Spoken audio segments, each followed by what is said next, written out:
Bonjour à toutes et à tous, bienvenue à ce réveil de l'ORAV centré sur le design active ou comment favoriser une ville plus active.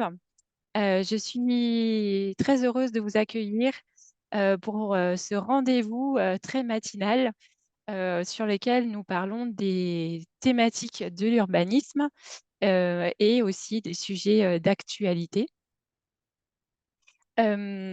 Donc, on commence tout de suite. Je vous présente Monsieur Dominique Paré, qui sera notre expert en design actif, directeur de général de Cité Service. Nous allons donc tout d'abord rappeler le déroulement du webinaire. Donc, c'est un webinaire qui est enregistré. Donc, bien évidemment, si vous ne souhaitez pas apparaître sur la vidéo, vous pouvez tout à fait couper votre caméra.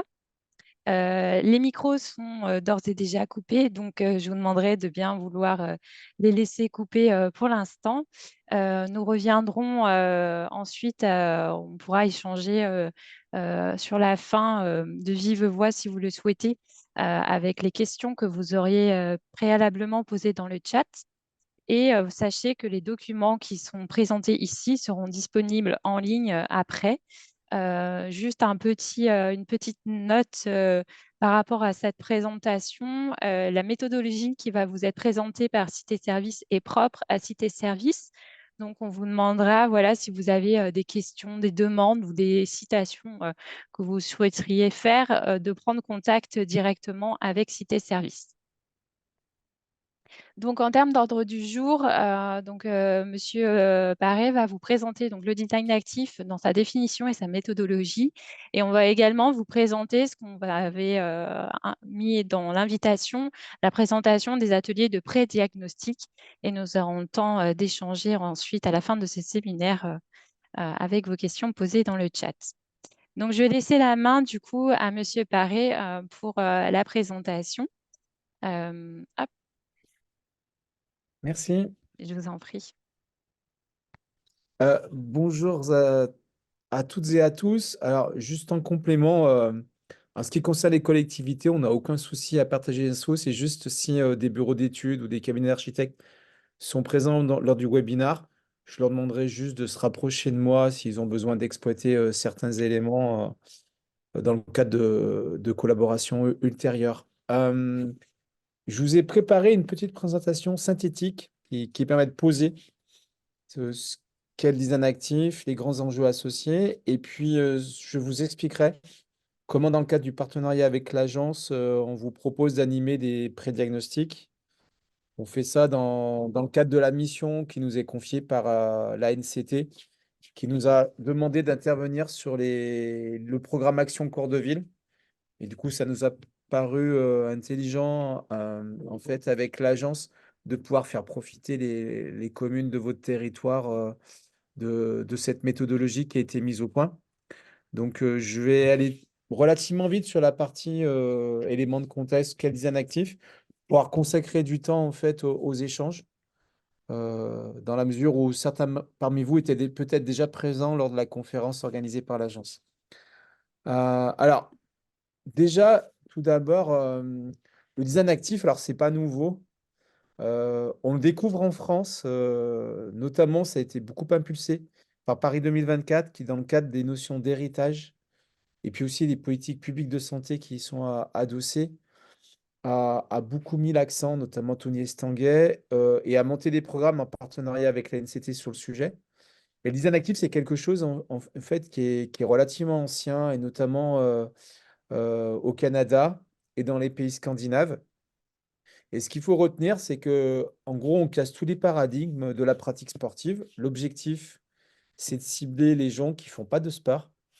C'est encore plus prégnant aujourd'hui avec l'effet canapé Netflix et jeux vidéo post-Covid. Donc vraiment, encore une fois, l'objectif, c'est de travailler sur l'incitation au mouvement.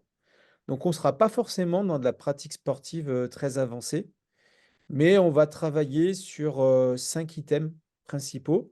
La libre utilisation, c'est-à-dire qu'on va rendre simple en fait le fait de se bouger sans forcément avoir de l'encadrement, sans forcément des équipements très évolués. On va travailler en étroite symbiose avec le projet urbain et donc on va travailler sur les notions de mixité et d'inclusion, mixité sociale, intergénérationnelle, inclusion au sens, on va toujours faire des propositions qui vont permettre à la fois à des personnes valides ou des personnes à mobilité réduite ou handicapées de pouvoir pratiquer. On va utiliser ce qu'on appelle les notches, c'est-à-dire des éléments graphiques qui vont à la fois par leur esthétique, puis aussi leur côté incitatif, favoriser en fait l'implication de l'usager et lui donner envie en fait de se bouger. On va beaucoup travailler, vous le verrez par la suite, parce que c'est quelque chose qu'on va travailler en fait dans les ateliers de pré-diagnostic, ce qu'on appelle l'approche usager qui en fait fait partie de l'ADN du design. Ça veut dire quoi? Ça veut dire qu'on va se préoccuper de l'expérience. Donc, je vais beaucoup vous parler d'expérience, de parcours usager lors du webinar. Et puis, quelque part, tout ça est un élément qui concourt aux réflexions que vous avez tous en termes de qualité urbaine et plus largement qualité de vie. Avec le réchauffement climatique, on va passer de plus en plus de temps à l'extérieur. Dans les grandes villes, où on travaille pas mal, nous, les surfaces d'habitation se réduisent et les gens, en fait, expriment des besoins en termes de jardin, en termes de commun. Donc, le design actif, c'est aussi un moyen de repenser la qualité de vie et la qualité urbaine. Qualité de l'air, nuisances sonores. Souvent, en fait, on prend insuffisamment en compte la question des nuisances sonores. Euh, Qualité environnementale. Et donc, on va, à travers le design actif, on va aussi repenser les déambulations dans la ville à des fins qui peuvent être effectivement de faire du sport, mais qui peuvent être culturelles, patrimoniales, touristiques. Une expérience de design actif, euh, elle va se dérouler on va la structurer autour de 4 temporalités. Là, on reprend les codes, en fait, qui sont les codes du tourisme, des parcs d'attraction. Pourquoi? Parce qu'on veut proposer une expérience sympa, ludique, aux visiteurs, à l'habitant. Ces 4 temps sont les suivants. Le premier, alors là, bien entendu, je vais me remettre dans un contexte en fait de pratique d'exercice physique, mais on pourrait le décliner sur plein de sujets différents. Le premier, ça va être de découvrir, de s'entraîner une pratique. La plupart des sports que beaucoup de gens ne pratiquent pas, ils les pratiquent pas parce que c'est technique. Voilà. Courir, ça nécessite en fait d'apprendre à respirer. Faire du vélo, ça nécessite une certaine agilité. Taper avec une raquette dans une balle, ça nécessite de l'adresse. Tenir un équilibre sur une planche de surf, ça nécessite beaucoup de capacité en termes de motricité. Donc, le premier temps, ça va être vraiment de proposer, à travers des exercices simples qui seront traduits par des marquages au sol, par des petits mobiliers urbains, en fait, de s'entraîner au mouvement. Voilà. Pour vous donner un exemple, on a travaillé en Seine-Saint-Denis sur la question de la danse, qui est une pratique très inclusive et qui est une des rares pratiques dans les quartiers, en fait, qui permet aux filles et aux garçons de pratiquer ensemble, contrairement au foot et au basket. S'entraîner à la danse, c'est d'avoir des marquages au sol qui permettent, en s'inspirant du jeu Twister, de pratiquer les premiers pas, en fait, par exemple, du hip-hop. Le deuxième temps, ça va être un temps de pratique. Donc, on va inciter, en fait, à passer à l'action. C'est par exemple après avoir fait avec des enfants des jeux de marelle qui permettent de faire l'apprentissage des pas d'élan pour le saut en longueur, d'avoir un practice en fait de saut en longueur dans le sable pour pouvoir mesurer sa performance. Donc là, on va travailler en fait sur une première pratique de l'activité physique. Mais si je prenais le pendant dans le domaine de la découverte culturelle, s'entraîner, ça sera de comprendre en fait le site sur lequel on est arrivé et passer à l'action, ça sera d'apprendre des informations sur ce site. Ensuite, il y a un troisième temps, alors qui est très important aujourd'hui, compte tenu du fait que, quelles que soient les générations, les résidents ou les touristes, on a un objet en notre possession, voilà, un téléphone, qui permet de prendre des photos, qui permet de prendre des souvenirs. Et finalement, aujourd'hui, notre galerie de souvenirs, elle est sur nos téléphones. Et puis, en fonction des générations, sur Facebook ou Instagram, voire TikTok pour les plus jeunes. Donc, c'est donner la possibilité aux visiteurs, à l'usager, de se prendre en photo, seul ou à plusieurs. Tout ça peut être gamifié. Par exemple, nous, on travaille pas mal sur des sites patrimoniaux avec des mini trampolines qui permettent en fait, je ne sais pas si certains parmi vous connaissent le travail de Mathieu Forget, qui est en fait un artiste danseur et qui prend des photos avec des retardateurs en sautant en l'air. Donc, il y a des effets optiques qui permettent d'avoir des photos très sympas. Bon, on peut recréer ces effets optiques avec un mini trampoline, par exemple. Donc, toujours l'idée, c'est aussi de promouvoir les projets urbains s'inscrivent dans une temporalité longue. Et donc, le fait que les gens puissent repartir avec un souvenir d'une station de design actif, c'est aussi leur donner la possibilité de donner à comprendre ou de partir avec une photo de l'état des lieux du projet urbain.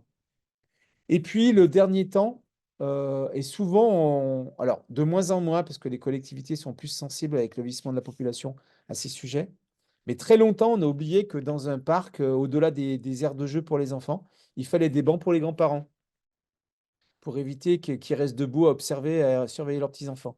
Et donc, ce qu'on appelle reprendre son souffle. Alors, vous remarquerez que les verbatims, ils sont en écho en fait avec le sport. L'entraînement, c'est l'échauffement, l'action, c'est la pratique discipline. Entrer dans la jungle, c'est l'interview de la fin de l'action. Et reprendre son souffle, en fait, c'est lorsqu'on se repose. Voilà. Donc, ces 4 temps, c'est important de les avoir en tête parce que c'est ces 4 temps qui vont rythmer, en fait, les parcours et les expériences du design actif. Ces 4 temps, en fait, on va les travailler tout au long de parcours. Alors, vous le verrez tout à l'heure, les ateliers de pré-diagnostic, je vais proposer aux collectivités qui voudront s'inscrire, en fait, de travailler sur c'est quoi le ou les parcours dans leur commune. Un parcours, c'est proposer une déambulation d'un point A à un point B aux visiteurs, aux habitants, en les incitant à s'arrêter dans ce qu'on appelle des stations tout au long du parcours. Dans le domaine, en fait, de la déambulation des parcs d'attractions ou des grands centres commerciaux, on appelle ça la stratégie du petit pousset. Donc, on va avoir des signaux graphiques, signalétiques qui vont être tous les 20 ou 50 mètres. Et puis tous les 200 à 400 mètres, on va inciter en fait à l'arrêt. Et cet arrêt, ça peut être un arrêt parce qu'on fait une proposition d'activation, ça peut être un arrêt parce qu'on propose une information sur un site patrimonial, ça peut être un arrêt parce qu'on propose un pas de côté pour aller dans une bibliothèque, pour aller dans un parc. Donc ce parcours, on va en fait le jalonner de différents éléments pour pouvoir en fait le signifier à l'usager. On va utiliser tout d'abord, on va créer un univers graphique. Alors, créer un univers graphique, c'est un bien grand mot. Parfois, on va juste reprendre en fait la charte graphique de la commune. Pour vous donner un exemple, on travaille dans une commune actuellement qui s'appelle l'île d'Abo, en banlieue lyonnaise, qui en fait a un logo avec une virgule de couleur magenta, qui en fait a survécu à tous les changements de majorité, qui fait partie de l'identité de la commune, qui est hyper connue. Donc là, il n'y a pas de question à se poser. La couleur, elle est très significative. La virgule est quelque chose qui est passé vraiment dans la culture de la population, et y compris des visiteurs dans la commune.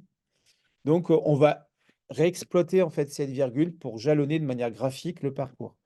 Parfois, on est dans des communes qui n'ont pas vraiment d'identité graphique affirmée, et on va volontairement être dans des choses très colorées. Et puis parfois, on va alterner dans des communes très impactées par les ABF, avec des clous au sol, des signalétiques plus discrètes. Mais en tout cas, on va avoir un univers graphique qui va donner une identité en fait au cheminement. Deuxièmement, cheminement, on va le jalonner avec la signalétique. Alors la signalétique, elle va prendre plusieurs formes. Elle va prendre des formes au sol, à travers des marquages, alors qui seront parfois très discrets avec des macarons, qui parfois vont être beaucoup moins discrets.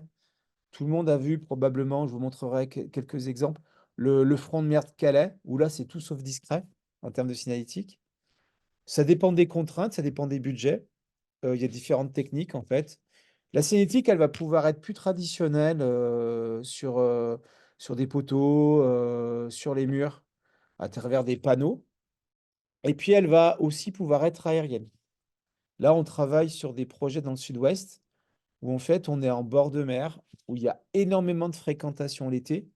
Donc, ça ne sert à rien, en fait, de mettre en place une signalétique au sol parce qu'il y a tellement de monde que les piétons vont la cacher. Donc, on travaille plutôt sur des signalétiques appuyées sur des candélabres. Et donc, c'est très marrant parce que du coup, on a un jeu de miroir qui s'opère entre l'aérien, la hauteur de panneau et le sol. Et c'est très intéressant de jouer sur ces trois niveaux parce que quelque part, on a une forme de cinétique en trois dimensions qui permet de s'adapter au contexte, qui permet aussi de jouer sur les sensibilités qui sont différentes selon les gens. On sait que les jeunes sont très sensibles aux signalétiques au sol que à partir de 40 ans, on l'est moins.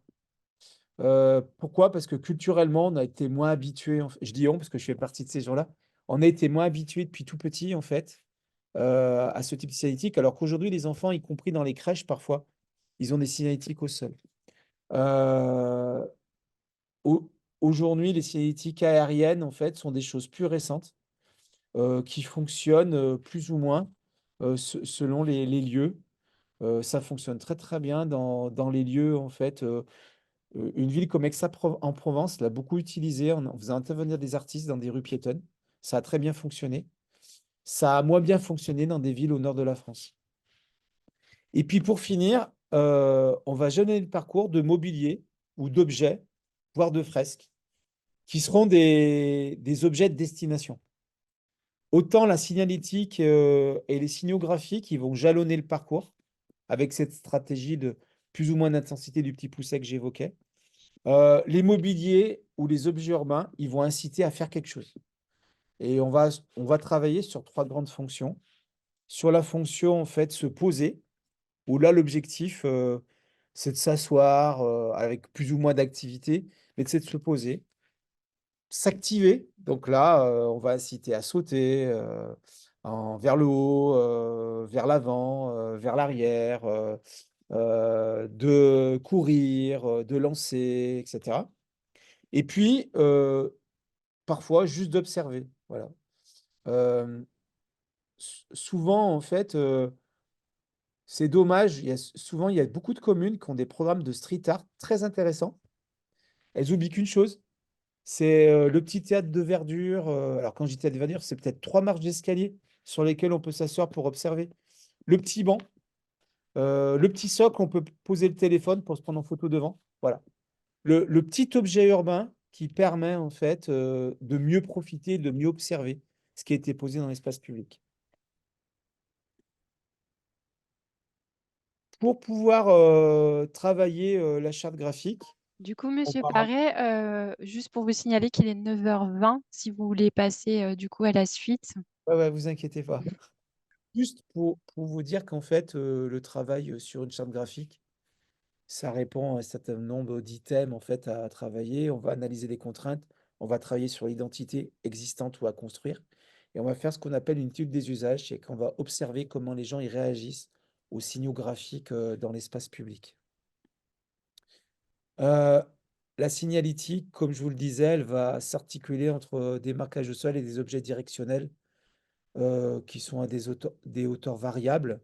Et on va toujours respecter en fait la règle des 3D, direction, distance et destination.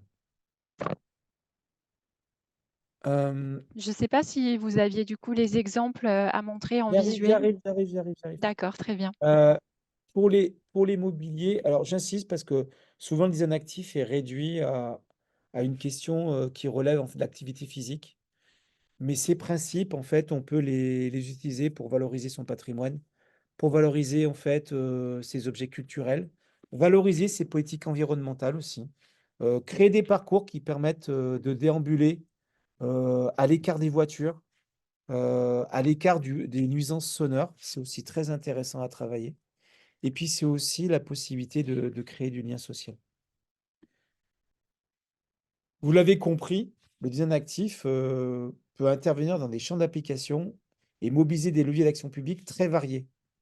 Et donc, il est au centre, en fait, de problématiques ludiques, de signalétique, donc de déambulation, de mobilier urbain, d'animation et d'activation de l'espace public. Ça va devenir de plus en plus important. Et de mobilité active. Voici quelques exemples.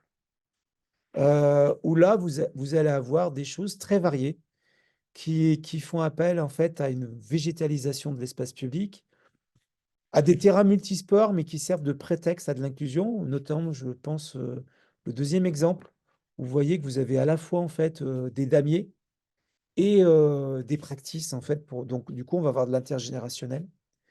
Euh, des bords de fleuves qui, qui incitent juste à la déambulation et à aller marcher. Et déjà, lorsqu'on fait sortir les gens de chez eux et du canapé, on a déjà gagné. Avec une problématique en fait de proposer des endroits où se poser. Quelques exemples qui montrent qu'en fait on peut avoir des approches très différentes, mais qui ont quand même un point commun, c'est d'inciter les gens à se bouger. Donc, des végétalisations en fait de quais où on a mis des agrès, mais finalement l'agrès, c'est que le prétexte a généré en fait du flux. Des problématiques de multisport, mais dans lesquelles on a associé en fait des tables pour jouer aux dames, aux échecs, ce qui permet de provoquer de l'intergénérationnel. Des bords de fleuve, en l'occurrence c'est à Limoges, les bords de Vienne, où en fait on est sur un aménagement qui est plutôt un site à venir se promener et à se poser. Le front de mer de Calais, qui lui, alors est un projet avec un gros budget, mais qui en fait mixe déambulation, pratique de sport collectif ou découverte de sport collectif. Un travail sur les cours d'école. Alors là, les cours d'école sont des projets qui coûtent pas cher, parce que soit vous avez un projet de rénover une cour d'école et du coup, vous pouvez intégrer cette dimension très ludique dans l'aménagement, soit avec même de la peinture éphémère, on peut faire des choses très sympas en travaillant avec les enfants, avec des marelles qui permettent de faire l'apprentissage des tables de multiplication, des règles de grammaire. Voilà. Vous avez en fait des, des rames actives, vous travaillez tous sur des pistes cyclables, etc. On peut leur donner un petit esthétique très sympa qui donne envie d'aller découvrir, de faire intervenir des artistes sur des fresques, etc. Et puis, tout bêtement, vous avez aussi, en fait, comme l'a fait Strasbourg, des plans piétons qui, en fait, encouragent à la piétonisation de certains axes. On est même en train de travailler avec certaines villes, nous, sur la piétonisation le week-end, en fait, de certaines rues. Voilà, ça, c'était juste pour vous montrer que ça peut prendre des formes très différentes avec l'installation d'agrès, de l'intervention graphique, de l'aménagement plus traditionnel avec du mobilier, des choses dans les cours d'école, etc. Le design actif, c'est quelque chose de très transversal. D'ailleurs, c'est une des problématiques, en fait, souvent à laquelle sont confrontées les collectivités. C'est en fait de pouvoir gérer en transversal cette articulation avec les équipes urbaines, la direction des sports. Euh, voilà, quand on pense à un gymnase, il faut aussi penser le cheminement jusqu'à ce gymnase pour donner envie en fait aux gens d'y aller. Quand on fait un parc, il faut penser aussi le cheminement. Et si lors de ce cheminement, on jalonne avec des petites activités, c'est une forme d'échauffement pour donner envie en fait d'aller dans le parc. Et ça impacte les services techniques, le service des sports, le service urbain. Et du coup, cette transversalité, il faut l'organiser. Donc, ce qu'on a convenu avec l'agence, en fait, c'est de pouvoir organiser des, une série de 4 ateliers sur 2 jours. Alors pourquoi 2 ateliers par jour? Parce que en fait, on propose pour simplifier la logistique, en fait, que les ateliers aient lieu dans les mairies, ce qui vous permettra peut-être plus facilement de mobiliser collaborateurs et élus. L'objectif, c'est de vous aider à réaliser un cadrage de votre projet de design actif avec un groupe, alors de 4. Alors pourquoi? Alors 12, si vous êtes 13 ou 14, c'est pas très grave. L'idée, c'est que je viendrai seul, donc au-delà de 2 groupes, c'est compliqué à animer. On est sur une durée d'environ 2h30 et le déroulé sera le suivant. Un petit temps d'introduction pour reposer comment va se dérouler l'atelier. Un premier temps où, sur la base d'une carte, alors c'est ce que je vous demande de venir avec, l'idéal, c'est une carte genre carte office du tourisme, c'est-à-dire que qui permet d'avoir une vision en fait de la commune sans être à l'échelle d'un plan très détaillé, mais qui permet en fait de découvrir les axes principaux, les rues. Et donc, de travailler avec vous sur la définition du parcours cible pendant une trentaine de minutes. L'idée, c'est quoi? C'est de dire, bah, c'est quoi la déambulation ou les déambulations que j'ai envie de proposer à mes habitants ou à mes touristes. Une fois que ces déambulations sont figées, c'est de travailler en fait tout au long de ces déambulations sur les places, les parcs, les esplanades, euh, qui vous semble intéressant de travailler pour créer ce qu'on appelle des lieux d'intensité, donc ce que nous on appelle dans notre vocable des stations. Donc l'idée c'est de les identifier.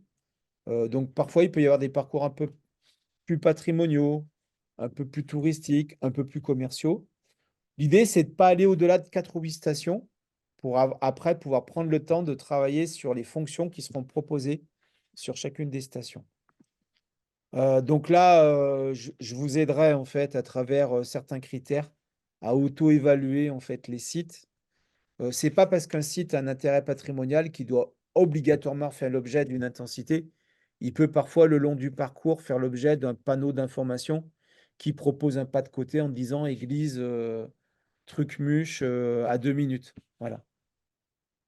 Et ensuite, lorsque vous aurez défini ces lieux d'intensité, c'est de travailler grâce à un petit jeu de cartes que nous vous mettrons à disposition sur les fonctions qui pourraient être traitées. Alors, par exemple, sur une place, est-ce que c'est plutôt la fonction se poser? Est-ce que c'est plutôt la fonction s'activer? Est-ce que c'est la fonction observer? Après, nous, dans le jeu de cartes qu'on vous mettra à disposition, qui sont des cartes d'intention, qui proposent des photos en fait de choses qui ont été faites ailleurs. Bah, pour activer, il y aura je m'active seul ou je m'active à plusieurs. Observer, ça sera observer en prenant une photo, observer en lisant. Voilà. Donc vous allez avoir toute une variété en fait pour chacune des 3 catégories. Et on vous proposera en fait pour chaque station, chaque lieu qui auront été retenus tout au long du parcours cible, de retenir les fonctions. Et ça permet en fait d'avoir une sorte de premier plan guide de ce que pourrait être votre parcours de design actif pour pouvoir après l'étudier plus précisément en termes de conception et de programmation, puis de réalisation. C'est quelque chose qui va être très interactif. Je vais m'efforcer dans le cadre des ateliers de vous faire partager en fait toutes les expériences, puisque aujourd'hui on a plus d'une centaine de communes sur lesquelles on est intervenu, donc on a quand même des choses qui reviennent régulièrement sur comment on traite une place quand elle est impactée, elle est en périmètre ABF, comment on traite un pas de côté culturel, comment on traite un pas de côté commercial, comment on articule signalétique au sol, signalétique aérienne, etc. Comment on a des lieux qui sont beaucoup autour de l'activation avec les enfants, comment on a des lieux qui sont plutôt en fait autour d'une activation intergénérationnelle autour du jeu, par exemple des jeux de dames, des jeux d'échecs, etc. Donc ça sera très interactif à la fois entre vous, parce que l'idée c'est qu'il y a un débat. Et moi, je vous incite pour ceux qui sont intéressés de venir avec des élus et des services différents. Voilà. C'est pas très intéressant en fait de faire un atelier comme celui-là. Après, je suis ouvert à tout, mais moi, je vous incite à venir avec les services techniques, le service urbain, le service des sports, par exemple, ou le service culture. Parce que ce qui est intéressant, c'est le débat entre la contrainte et l'objectif. Donc voilà, après une petite conclusion qui permettra de tirer la synthèse de tout cela. Nous, on vous enverra par la suite un tableau de synthèse qui récapitulera le parcours, les lieux et les fonctions attendues sur chaque lieu. On vous proposera de faire une petite séance de créativité sur l'univers graphique pour essayer de comprendre si vous avez une identité déjà existante forte ou si vous avez des symboles. Parce que ce qui est intéressant, c'est de travailler des symboles. Alors parfois, le symbole, alors il n'y a pas très longtemps, on a travaillé dans une ville où le symbole, c'est la salamandre. Donc on leur a proposé de travailler. Après, ils ont une église très ancienne qui est dans un parcours patrimonial avec des vitraux avec une rosace. Donc, la salamandre et la rosace ont été les deux symboles sur lesquels on a créé l'univers graphique parce que la ville n'avait pas vraiment d'univers préalablement. Donc voilà, on finira sur ça parce que ça peut être intéressant de prendre un peu de recul et on regarde toutes les discussions, de voir s'il y a un symbole qui pourrait être une sorte de jalon commun et de point commun en termes d'univers graphique tout au long du parcours et des mobiliers ou des expériences proposées. Pour préparer l'atelier, en fait, c'est très très simple, hein, ça ne demande pas beaucoup de temps de travail. C'est de venir avec une carte de la commune. Comme je vous le disais, de type office du tourisme, que ça c'est facile à comprendre quand on ne connaît pas la commune. Et c'est facile, et c'est aussi un objet commun que tout le monde peut maîtriser entre des gens très techniques, des gens de l'urba ou des essais techniques, et des gens qui sont plutôt dans le service ou dans la culture ou dans le sport. Et puis, c'est de réfléchir en amont, en fait, au parcours de déambulation cible et aux étapes pour que vous veniez avec des premières idées à partager avec vos collègues. Voilà. Merci beaucoup, Monsieur Paré. On a une question sur quelle serait une idée des coûts environ, voilà, quand on prévoit Alors, de faire cette démarche de design actif. une étude qui permet d'aboutir à une programmation, il faut compter entre 15 et 20 000 euros. Et du coup, les aides potentielles, alors on avait J'y les... viens avant les aides. Ça permet d'avoir une vraie programmation et une lisibilité dans le temps, et puis un chiffrage. Après, les projets, ils peuvent varier en fonction de ce qu'on veut faire. Si on se limite en fait à du marquage graphique, on peut avoir des projets qui vont commencer à 5 000 à 10 000 euros jusqu'à 20 000 euros. Si on commence à intégrer l'immobilier urbain, on va plutôt être sur des budgets à 50 000 euros. Et c'est grosso modo la majorité des projets aujourd'hui qu'on voit dans les villes, les petites villes et les villes de taille moyenne. Ensuite, si on aborde le design actif de manière transversale, euh, on a travaillé récemment avec une mairie qui avait prévu sur son mandat de construire 2 gymnases. Il y avait débat entre les élus sur le deuxième gymnase, qui était sur un budget estimé entre 2,5 millions et 3 millions. Les élus ont décidé en fait de faire un gymnase, parce que le besoin était avéré. Et le deuxième, ils ont décidé de faire un parcours de design actif qui est une boucle de 7 kilomètres et qui dessert un plateau de 1 hectare dans lequel ils ont concentré en fait beaucoup d'expériences très ludiques qui vont du parcours ninja pour les enfants, en passant par le pump track, la piste d'athlétisme un peu tordue, rigolote avec des bosses, un parcours pédagogique vélo, etc. Où là, ils ont décidé d'investir 2 millions. Donc aujourd'hui, la majorité des projets que l'on rencontre sont des projets où la maille est d'à peu près de 50 000 euros, souvent avec un budget de 50 000 euros sur 3 ans, qui permet déjà de créer son parcours, de l'aménager, d'avoir 2, 3 lieux d'intensité avec de l'équipement. Et puis après, on a des plus petits projets qui, grosso modo, vont travailler en phase d'étude pour un budget de 15 à 20 000 euros, un projet ambitieux mais pluriannuel, et qui vont intervenir en fait par intervention aux alentours de 15 à 20 000 euros de réalisation, qui après peuvent être étalés dans le temps. Nous, ce qu'on conseille, c'est d'avoir une vision en fait sur son parcours, son univers graphique, les fonctions qu'on veut travailler et que quelque part, ça soit un plan guide où tous les projets d'aménagement peuvent intégrer ce plan guide. Vous avez l'habitude en urbain en fait de travailler avec des plans guides. Bah, c'est un nouveau volet du plan guide en fait, qui est le design actif. Ce qui fait que demain, quand on investit 1 ou 2 millions d'euros pour aménager une esplanade ou une place, la dimension design actif qui pèse 30 ou 40 000 euros, en fait, elle est intégrée dedans.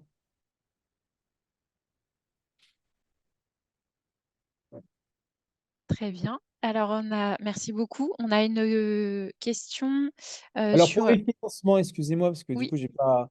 Les financements, aujourd'hui, il y a l'Agence nationale des sports qui a des financements et qui finance jusqu'à 500 000 euros, voire 80%. Et il y a, alors, le financement national, il faut avoir un gros équipement sportif. Mais pour le reste, en fait, ce sont les préfets qui sont en charge de ces financements.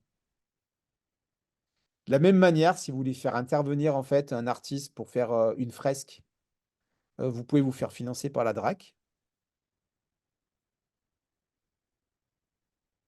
Et ensuite, en fait, le design actif, c'est un projet comme un autre. Si vous cherchez, vous levez des financements pour un réaménagement de place ou pour un aménagement de stade ou d'équipement sportif, vous pouvez intégrer une dimension design actif dedans.